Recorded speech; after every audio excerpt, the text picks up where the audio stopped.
Bandar Rabat, ibu negara Morocco ini menampung 1,1 juta penduduk.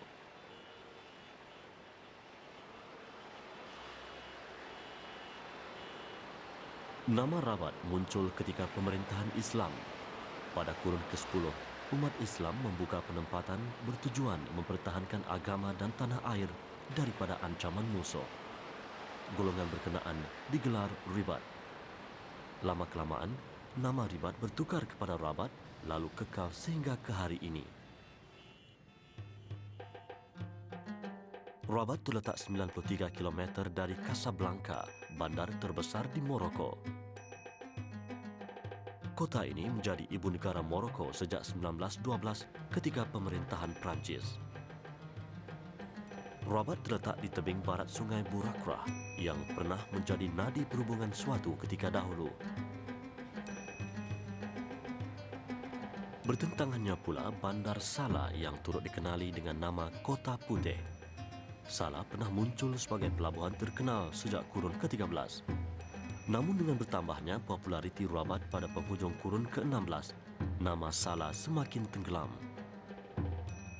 Sebenarnya, peranan Rabat mula menonjol pada kurun ke-12 ketika pemerintahan dinasti Muwahhidun. Pada 1146 misalnya, Sultan Abdul Mukmin membesarkan bandar dan memperbaiki kemudahan awam. Rabat juga pernah menjadi pusat pentadbiran Bani Muwahhidun yang ketika itu turut menguasai Spanyol dan Portugal. Jika diselidiki sejarah penubuhan bandar ini, Rabat sebenarnya telah dihuni sejak kurun ke-3 sebelum Masehi lagi oleh kaum Fenisian. Selepas Fenisian, Rabat kemudian menjadi jajahan takluk Empayar Rom yang luas.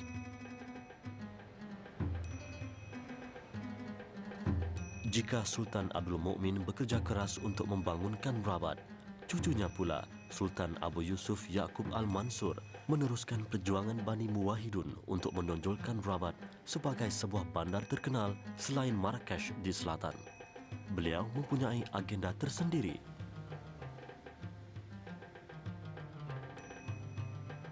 Setelah mengukuhkan ketenteraan, Sultan Abu Yusuf membina 2 bangunan yang menjadi mercu tanda Rabat sehingga ke hari ini. Kedua-duanya juga menjadi tarikan utama pelancong ke kota Rabat. Kawasan yang dikawal rapi secara tradisional ini dipanggil Menara Hasan.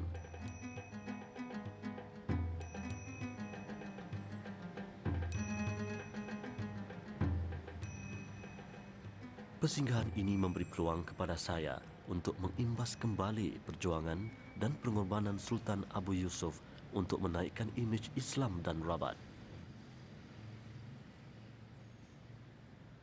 Pada 1195, Sultan Abu Yusuf mula membina sebuah masjid di kawasan ini. Namun, hasrat murni baginda tidak kesampaian. Baginda mangkat 4 tahun kemudian dan masjid yang sedang dibina tergendala lalu terbiar begitu sahaja.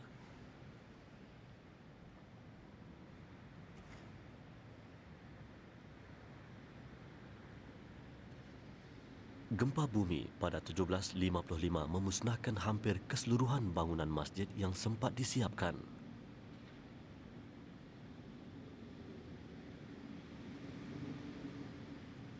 Tidak banyak yang dapat diselamatkan dalam tragedi itu, kecuali tiang-tiang batu ini yang kesemuanya berjumlah 360.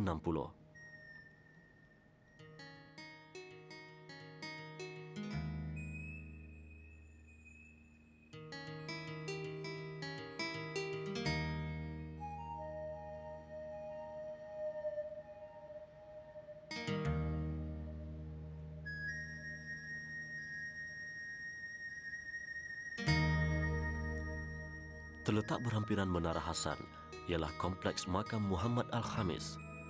Ia dibina pada 1971 oleh putera baginda Raja Hasan sebagai menghargai sumbangan ayahandanya menuntut kemerdekaan daripada Perancis.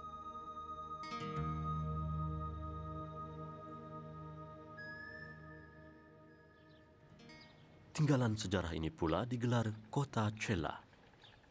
Setelah Rom meninggalkan daerah ini, kaum tempatan barbar menukar nama Salah kepada Cella. Mereka mendiami kawasan ini tetapi meninggalkannya pada awal kurun ke-12.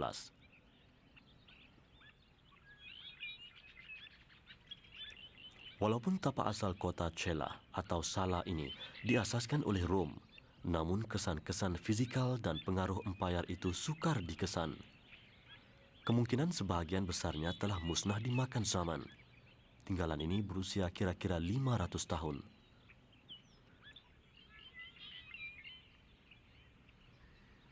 Dinding ini pula sebahagian daripada bangunan masjid yang dibina pada kurun ke-14 ketika pemerintahan Bani Marin.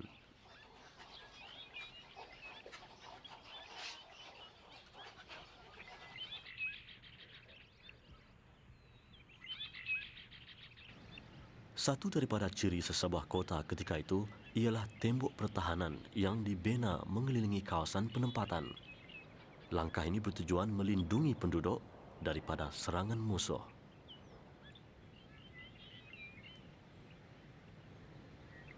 Gerbang ini pintu masuk utama ke kota Cella. Walaupun kesan hakisan agak jelas, hampir keseluruhan struktur gerbang masih kekal.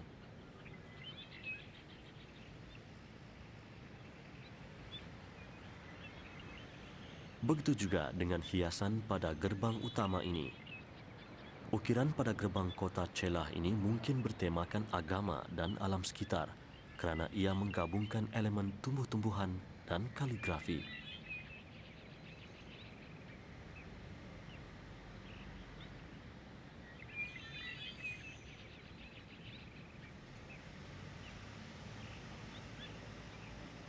Kota Cella ibarat sebuah kompleks bersepadu yang menggabungkan istana, penempatan rakyat, masjid, kawasan pentadbiran, taman dan kawasan perkuburan.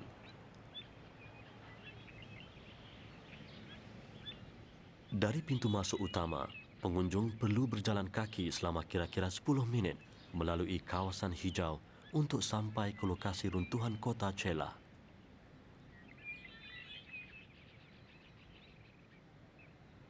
Menara berusia lebih 500 tahun ini masih gagah mengharungi peredaran zaman, manakala sebahagian yang lain telah rebah ke bumi.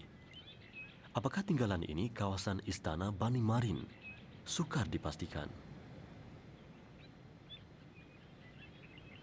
Bani Marin pada asalnya kabilah pengembara dari Bukit Zananah di Sahara. Mereka daripada keturunan Zananah bin Yahya bin Abil Jil.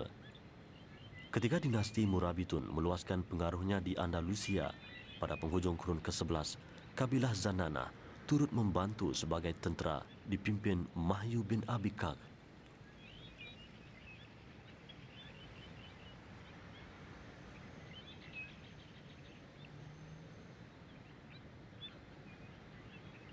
Selain istana, terdapat juga sebuah masjid. Tiang dan mihrabnya masih dalam keadaan baik.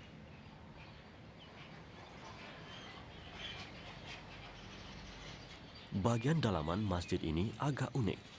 Tiangnya banyak dan dibina rapat bagi menyokong bahagian bumbung. Selain kukuh, reka bentuk sebegini juga indah dipandang.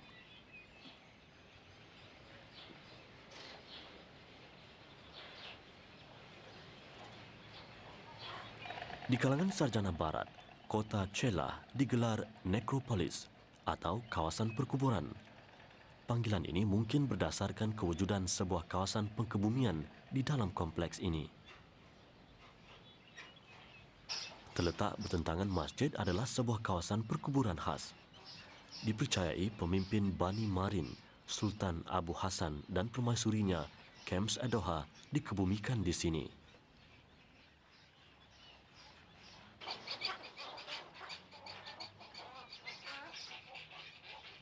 Kerana kedudukannya di tebing sungai Burakrah, kira-kira 5 km dari muara, tinggalan kota Cella menjadi tumpuan koloni burung bangau. Bangau yang lebih gagah mendapat tempat terbaik untuk membina sarangnya.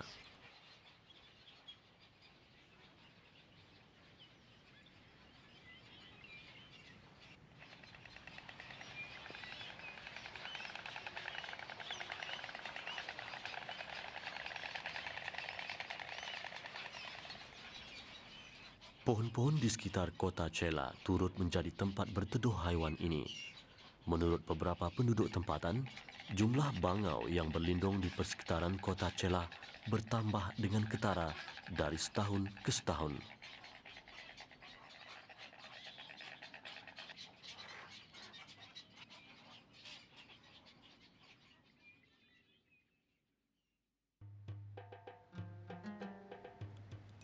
Hamparan pantai yang bersih serta alunan ombak laut Atlantik pasti menjadikan kunjungan ke Rabat satu persinggahan yang sukar dilupakan. Tambah menarik dan bermakna jika anda berpeluang untuk melawat warisan pemerintahan Islam Morocco ini yang dipanggil Kasbah Udaya atau Kota Udaya.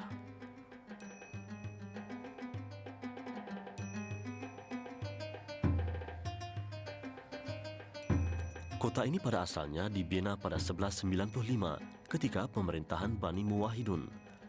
Sebagai strategi serampang dua mata, Kasbah Udaya sengaja dibina menghadap Laut Atlantik bagi memudahkan kerajaan Muwahhidun mengawal laluan perdagangan dan mengawasi wilayahnya di Andalusia.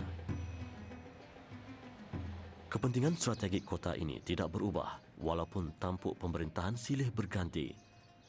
Kerajaan Alawiyun yang memerintah 500 tahun selepas Bani Muwahhidun turut menjadikan kota ini pusat pemerintahannya di Rabat. Suasana damai di sini sesuai untuk pelajar mengulang kaji.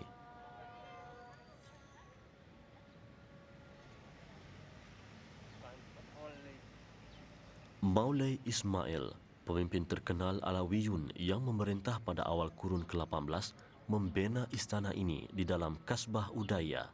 Ia kini dijadikan muzium seni. Kota Udaya yang dibina serentak dengan Menara Hasan masih kukuh bagai tidak dimakan zaman.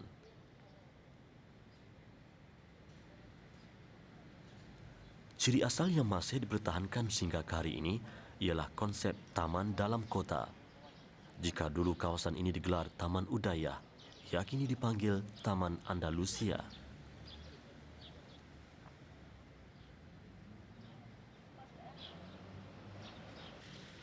Replika kincir air yang dipamer di hadapan muzium seni ini adalah lambang kemajuan ilmu sains dan sistem pertanian ketika itu. Alat canggih ini digunakan secara meluas untuk mengairi ladang-ladang Morocco yang subur.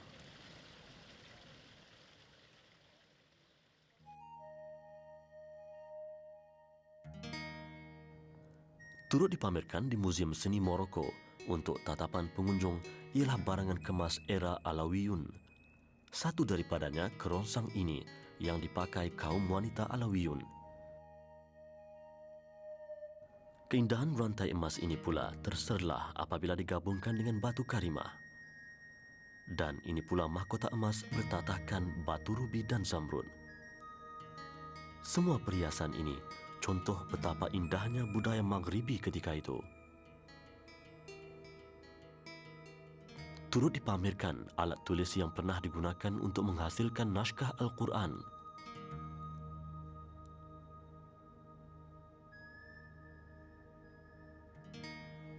Naskah kitab suci yang ditulis tangan menggunakan khat Khufi Maghribi ini dihasilkan pada 1256 ketika zaman pemerintahan Omar Al-Murtada dari dinasti Muwahhidun. Pada 1952, naskah ini dihantar ke Perancis selama 4 tahun untuk dibaik pulih. Beberapa bahagian asal istana Maulay Ismail dikekalkan seperti kawasan istirahat ini.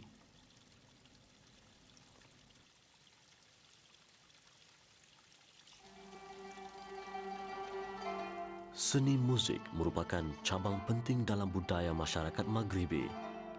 Muzik rebab contohnya banyak dipengaruhi budaya Andalusia. Seni muzik Maghribi turut dipengaruhi bangsa lain seperti Barbar, penduduk pribumi Maghribi, dan Gnawa, kaum tengah Afrika yang datang ke sini pada kurun ke-12.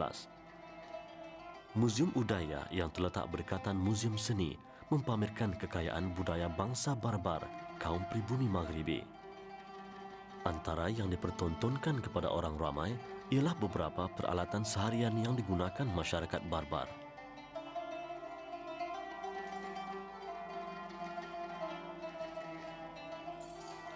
Tidak ketinggalan pakaian kaum wanita.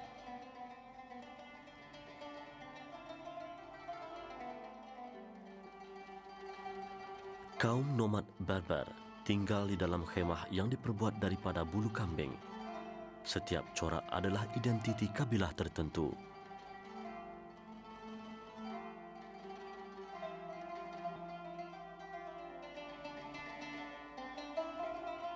Hampir kesemua pakaian dan hiasan kaum Barbar dari hujung rambut ke hujung kaki diusahakan sendiri menggunakan hasil tempatan. Kasut contohnya daripada kulit binatang, manakala pakaian daripada bulu ternakan atau kapas. Pada hari ini bangsa Barbar turut tinggal di Algeria, Libya dan Mauritania. Di Algeria mereka dipanggil kaum Likabili, manakala di Libya dan Mauritania mereka digelar Tuareg. Dengan mangkatnya Sultan Abu Yusuf pada 1199, Rabat semakin kurang popular. Bagaimanapun Kasbah Udayyah masih memainkan peranan penting sebagai pelindung umat Islam Spanyol yang berhijrah pada kurun ke-17.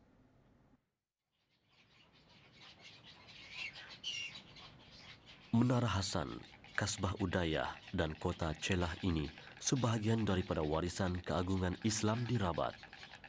Ketika itu Islam agung kerana umatnya berpegang teguh kepada syariat. Masjid bukan sekadar tempat ibadat, malah menjadi tempat menimba ilmu dan menjalin ikatan kemasyarakatan yang harmoni. Tinggalan ini sebahagian daripada bangunan Masjid Bani Marin di kota Celah. Kemungkinan besar, kolam ini tempat jemaah ketika itu membersihkan diri dan mengambil wuduk.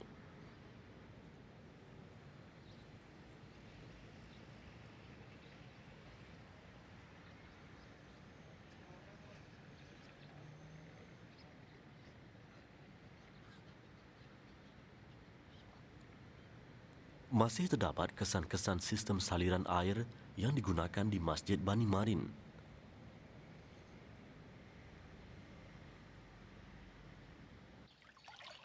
Mata air yang dipercayai digunakan di masa lalu masih mengalir hingga ke hari ini.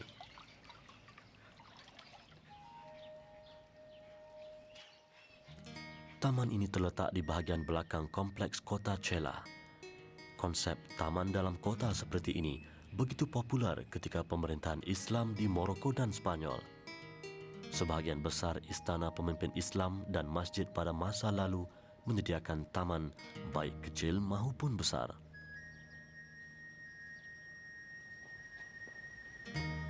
Persekitaran taman ini seboleh-bolehnya dikekalkan mengikut plan asal.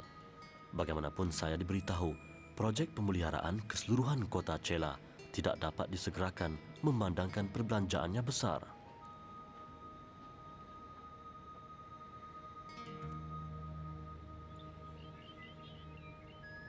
Kedudukan kompleks kota Celah di kawasan tinggi memberi peluang kepada pengunjung menikmati panorama indah lembah Sungai Burakrah. Kerana lokasi strategik inilah, Bani Marin menjadikan kota Celah pusat pemerintahannya.